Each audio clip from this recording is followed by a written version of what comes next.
All right, so we're starting with a graphing and domain, verticals, horizontals, and holes. And I'm ready. Go ahead. Tell me how you do this one. Okay, first you should factor 2 on top. Agreed, and you get x plus 2 on top. And then how about the bottom? Factor it out, and then you get x minus 8. Oops. X minus 8. And x plus 2. Let me double check that and see if it's right. And outside and inside would make, let's see, negative 8 and positive 2 makes negative 6x. Yes, you did it right. Good job. And now that it's all factored, you see something. What do you see that's important?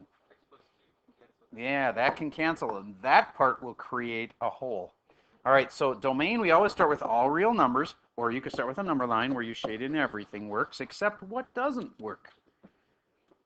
Negative 2 and positive 8. So I make 2 spots, empty spot here at negative 2, empty spot here at positive 8. Cool. Or I could say x cannot be negative 2 and x cannot be positive 8. Raise your hand if you had those parts right. Almost everybody. Nice job. Now, verticals. The verticals are the things right here, and they're either asymptotes or holes. So, go ahead.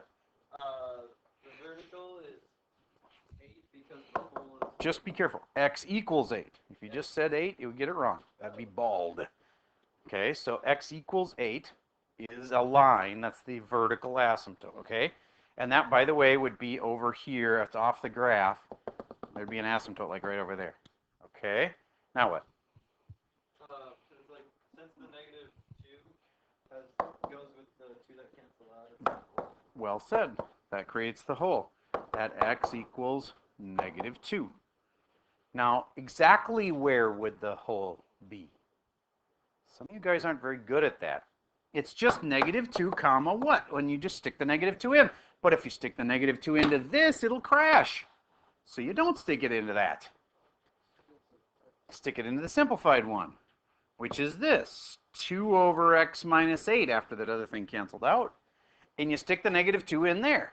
So it's 2 over negative 2 minus 8, which makes 2 over negative 10, which reduces to negative 1/5. Now, if I was going to graph that, do you have to have that? Yes, you have to know how to do that.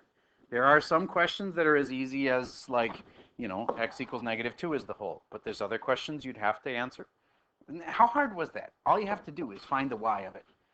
And how hard is that? You just stick the number in the equation. You just can't stick the negative 2 into this equation or it'll crash. So you take the other equation, which is the one that had the stuff canceled.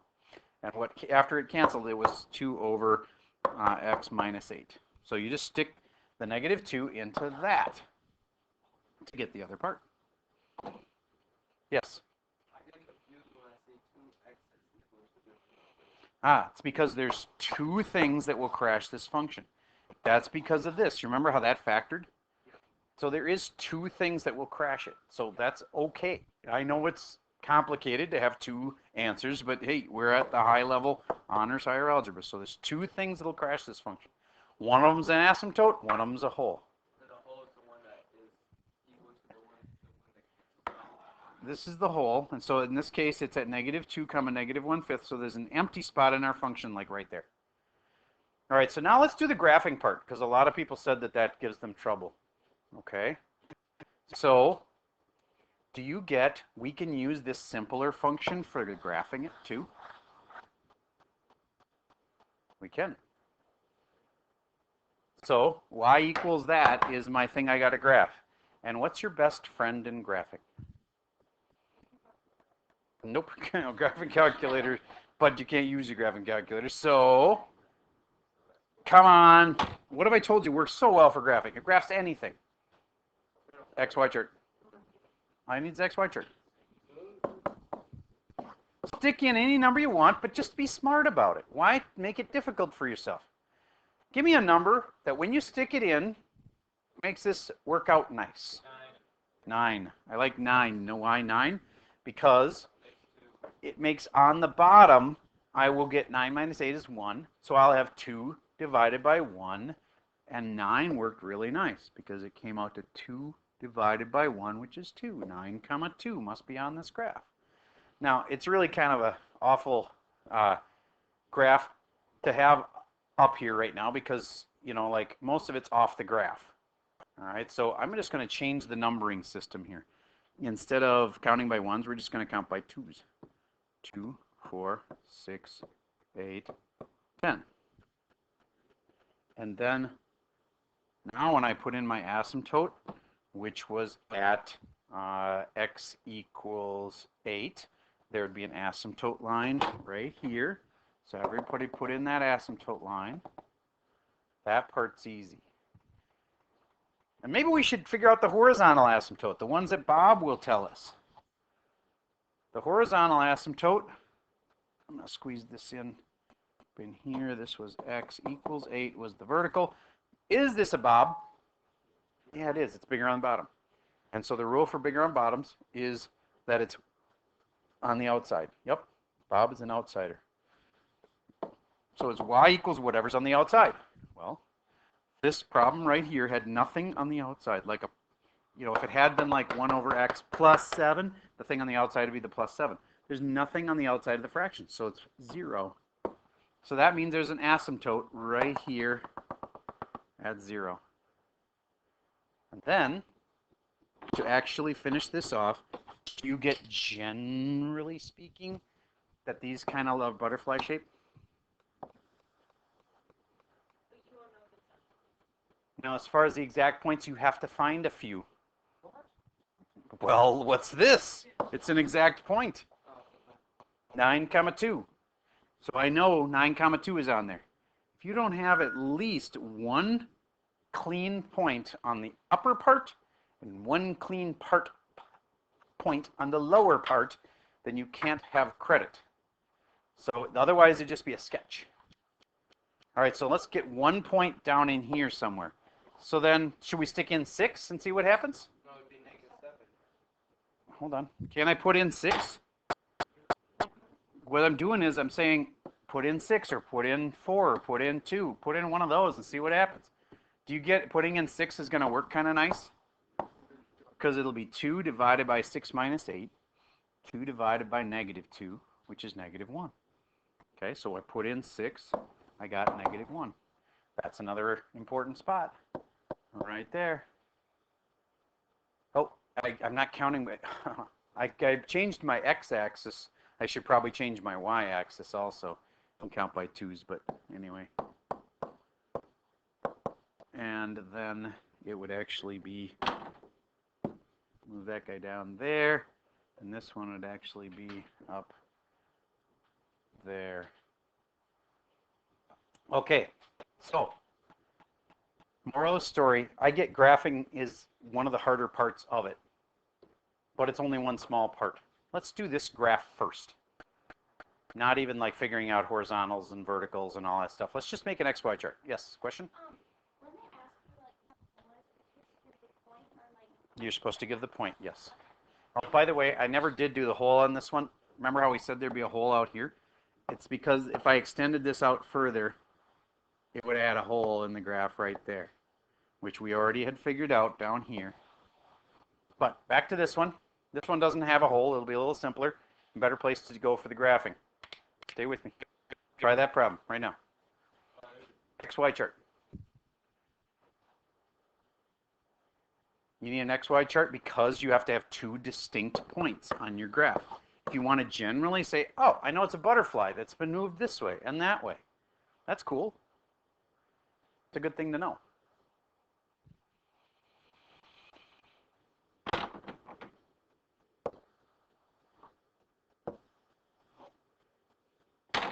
Do you get how they all kind of start like this?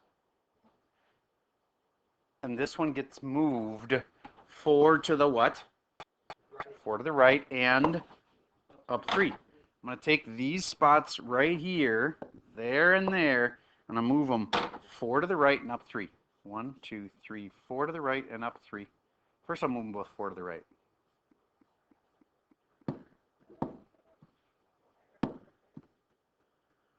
Four to the right.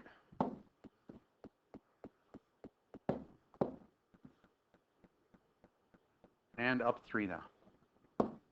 1, 2, 3. 1, 2, 3. 1, 2, 3. Those 2, 3. 1, 2, 3. There we go. There. I've even got like legit points on there. Let's see if that turned out right. XY chart. What number can I put in for X? Yes. Okay, I'm going to put in a 5. When I do that, I put a 5 here.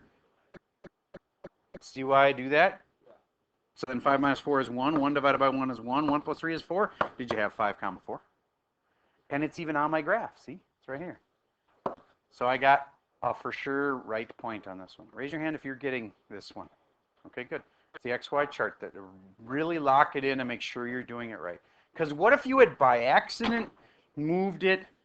Do you get how people could by accident think you move this thing to the left 3? Easy mistake to make. And you've moved it left 3 and kind of got those two confused when you really should have been moving it up 3. So then you check your XY chart and you stick a number in and it's like, whoa, that's not where I thought it would be. And the XY chart is really good at checking and making sure you're doing it right. Okay. So now let's go back and figure out our asymptotes. I can even look at the graph and figure out the asymptotes. It's like here and here. But how would I do it this way? All real numbers except X, blah, blah, blah. See if you can figure it out. Figure out the asymptotes in this thing. I'm going to pause for a second while you do that. Okay, I'm back. Hopefully you knew it was all reals except X could not be 4. Raise your hand if you had that right. Okay, good. I'm going to be asking you for some help on this, so focus, be with me now. All right. The vertical asymptotes. How do you do those? What do you think? Okay, so nothing canceled. So this had to be a vertical. If something had canceled, like there had been an X minus 4 on top, then it wouldn't have been a vertical, it would have been a hole. All right, so since there's nothing that canceled, no hole, and so you say none there. And then horizontals. Who tells us those? Bob. Does this happen to be a Bob? It is, and therefore it's a y equals whatever's on the outside. And since there's nothing on the outside, it's just y equals 0, right? No. Aren't they always 0? No, that's the whole point of the outside thing. That's what's on the outside. It's y equals 3. And it makes sense. It shifted up 3. The dotted line that used to be down here got shifted up 3 and is up there. So raise your hand if you had that one right. Cool. You're getting it. All right, so this one. This is where you turn it backwards and say, if I know it's got these asymptotes, then logically, what would the graph have to look like? Well, first of all, do you get it has to be a fraction function, or we wouldn't even be talking about it. So it's got stuff on the top and stuff on the bottom. Now, think it through with me. If x equals 4 comes out as an asymptote, what kind of asymptote is that? A horizontal or a vertical? Does that tell you what kind of asymptote is? Come on, it's a what kind of asymptote? A vertical asymptote. So that's a vertical asymptote. That's a vertical asymptote. And where do those end up in my problem? On the bottom. And so could you make me a little parentheses for each of those? And what would they have to be? X minus 4 and x plus 2. Does that make sense to you? This next part's a little more complicated. This next part is either this thing is a bob and it has a 4/3 on the outside. That doesn't seem too likely. So is it a bigger on top? Is it a bot? What's the deal with bots? There's no asymptotes. So could this possibly be a bot? No, because it's got an asymptote for that. So it's not a bot, and it can't. 4/3 on the outside would be really weird. You actually could make one like that, but that'd be the really complicated way to do it. It's a sob. It's the same on both. So how do I make it be same on both and have, if it's the same on both, a ratio of 4 to 3? Then your 4 needs to be up here and your 3 needs to be down there. And why can't I just leave it like that? It's not actually what then? It's not actually same on both. It's not same on both. Like, do you get the point? Was we're making this to be a same on both kind, and therefore, how do we make it same on both? You got to put something on top. Did you notice that stuff on top never really matters? It doesn't make asymptotes. It doesn't make verticals. Doesn't make horizontals. It's just filler. So do you could put anything you want in there? I'm making x minus 7 and an x. How about this? Okay, you can't make it anything you want. Do you get if I did that, you would create a what?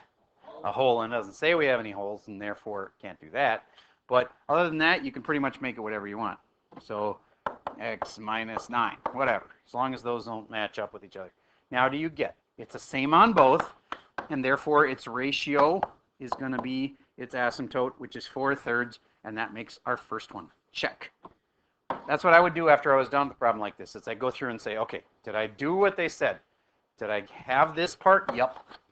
Did I have asymptotes of 4 and -2? Yep. 4 and -2. There they are. Check, check. I did everything they said, so it must be right. You could have anything you wanted in here. Could have been x plus 13 and x minus 92. I don't care. Yes?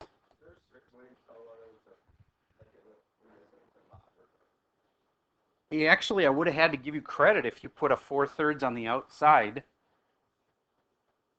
So you know how that 4/3 has to be that y kind of asymptote? So then you could have said it's 4/3 on the outside. And then we would have just had to make it a what? Same on both? A bob. And how could we make it a bob? Well, what has to be on the top? There has to be something up there, doesn't there? Okay, that would actually work. Do you get why that would work? Because in mine, is this a bob? And if it's a bob, it's whatever's on the outside. So it'd be y equals 4/3, check mark. And do you get, it's still got the two issues down here, the 4 and the -2 for this and this. So that got a little messy at the end there. That's a +2 inside the parentheses. There we go. Weird, but I would have accepted it. So either one of those could have worked. All right. I want to do another one that's similar to that, except I'm going to give you it's y equals 2 is one of your asymptotes. That just told you something about bob, bot, or sob. X equals 3 and x equals -5 are the other two things. And oh, by the way, there's a hole at x equals 7. That would be as complicated as it could possibly get.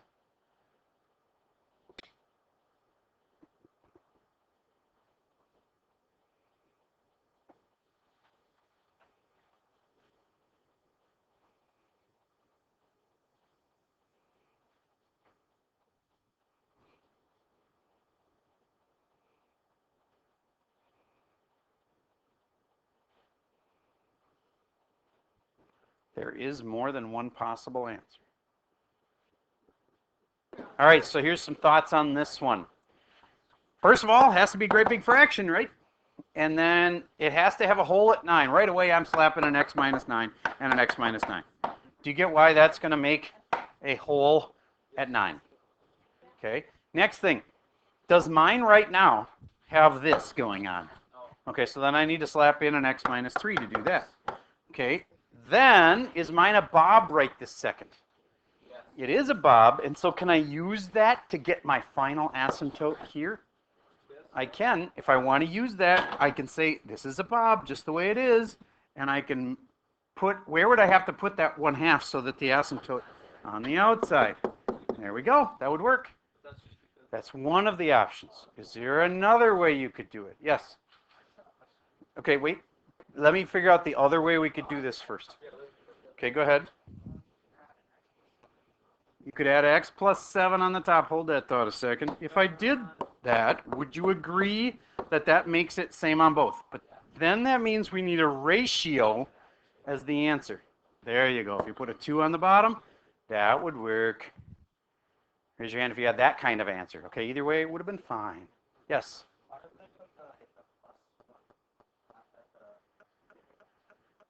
Oh, just the standard place to put it is at the end. If you have a fraction, 1 over x, and then you want to add a half to it, you can put it here, or you could put it there. It'd be the same exact thing. Doesn't matter. You want to start putting them in front? Go ahead. Okay, so now that's an equation waiting to happen.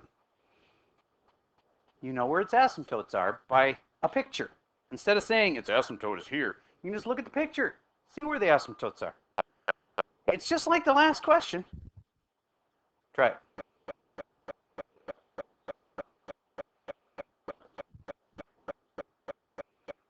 I think the asymptotes are at 3 and 2. 1, 2, 3.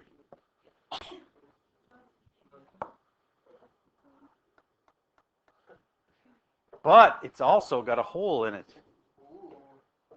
Write that equation.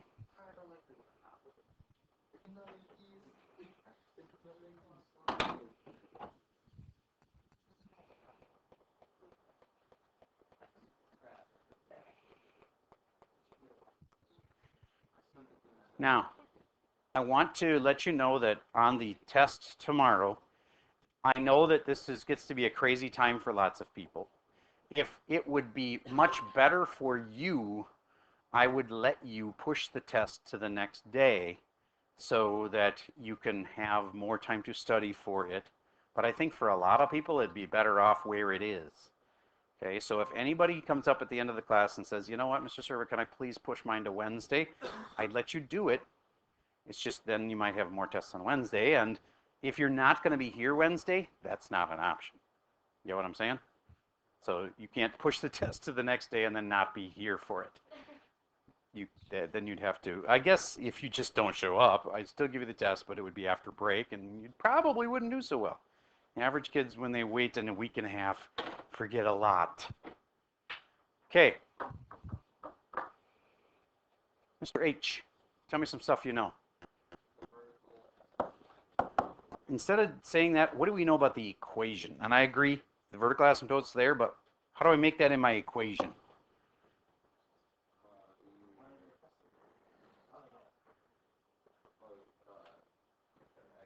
The verticals go down here, yep. Awesome. Oh, that's not the vertical? The vertical asymptote, you're right, the vertical asymptote's not at 3. The vertical asymptote is at -2. That's this line right here, right? So plus 2. Okay?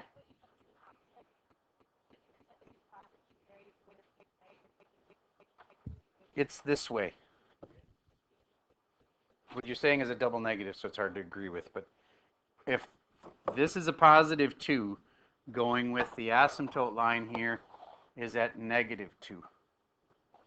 You get how they kind of go together? Okay.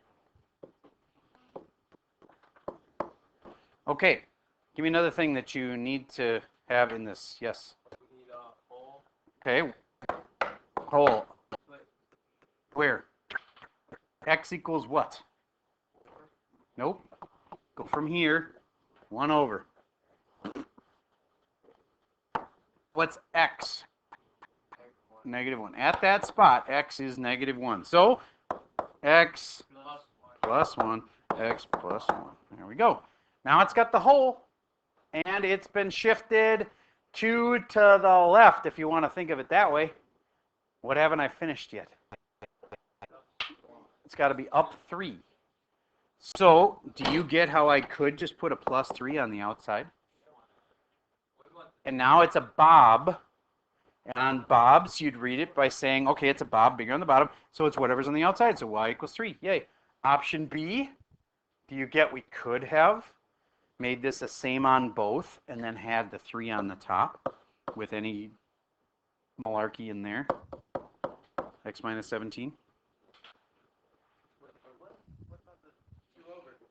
Do you get how this would be a same on both and therefore a sob? And therefore, if it's same on both, your lead coefficients give you the answer, so it's y equals 3. So there we go. 3 over 1, technically. So that's an okay way to do it.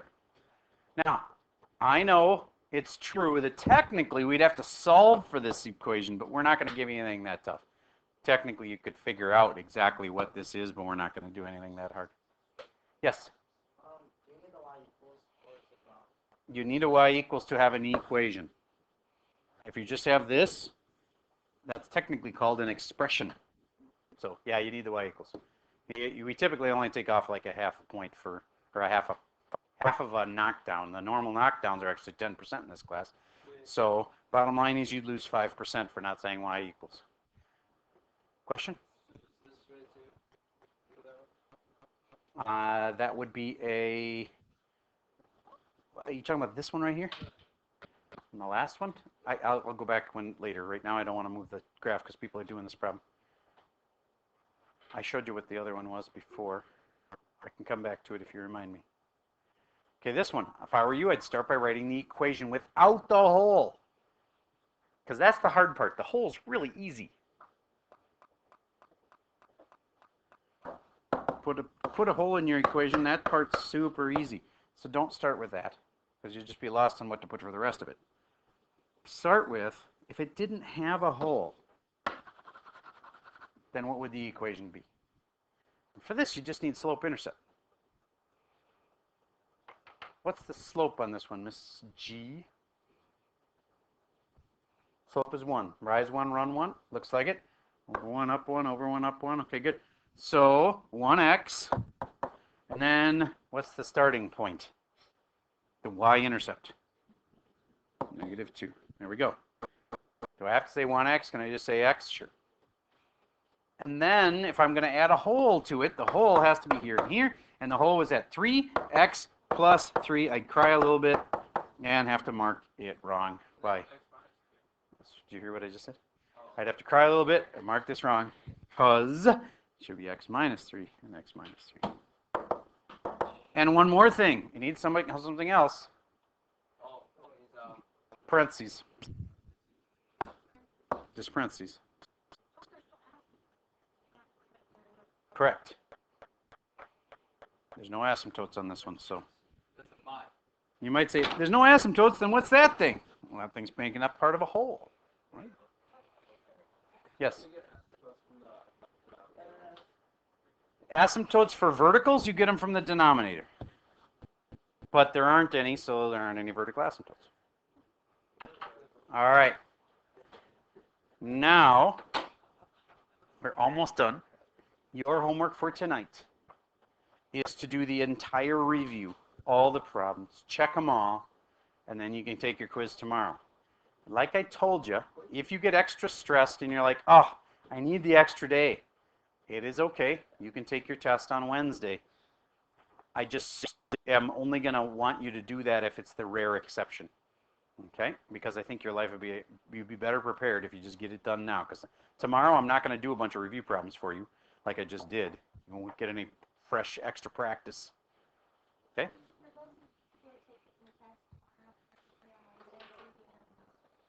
On Wednesday, it's just a work day / other people will be taking the test that didn't take it on Tuesday. No, because somebody will. Somebody will be taking the test tomorrow or Wednesday. All right. And last thought, Wednesday would also be a good day if you wanted to take the top 20 over again. Wednesday would be a good day for that. So if you're one of the kids that missed the medalist category, then you could, I would strongly encourage you to take it Wednesday during class. Yes, sir. We do have Math Wednesday. There is a math session. So if you want extra help, I'll be here Wednesday morning. Okay, that's all I got for the video for you for today.